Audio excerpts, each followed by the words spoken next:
तो चलिए आज सी प्रोग्रामिंग की दुनिया में अपना पहला कदम रखते हैं। सोचिए, एक कंप्यूटर प्रोग्राम किचन की रेसिपी जैसा कैसे हो सकता है। इसमें भी सामग्री और स्टेप्स होते हैं। तो सी में कोडिंग शुरू करने के लिए हमें बस दो खास टूल्स चाहिए। पहला है कोड एडिटर और दूसरा है एक सी कंपाइलर। इन्हें इंस्टॉल करना होगा।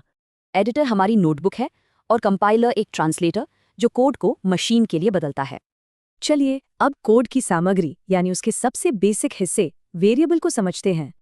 आसान भाषा में कहें तो वेरिएबल मेमोरी में डेटा रखने की एक जगह है जिसका एक नाम होता है।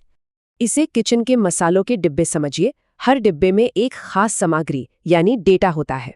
वेरिएबल के भी टाइप होते हैं, जैसे इंट नंबर्स के लिए, फ्लोट डेसिमल वाले नंबर्स के लिए और चार।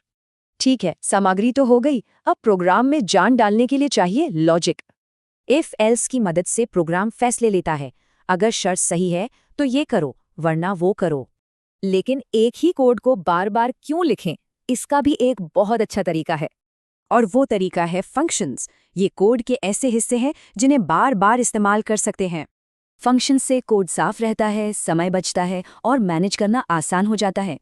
अब आते हैं सी की सबसे पावरफुल चीज पर, पॉइंटर्स, जो हमें सीधे मेमोरी से जोड़ते हैं। देखिए, एक वेरिएबल में डेटा होता है पर एक पॉइंटर में उस डेटा का एड्रेस होता है।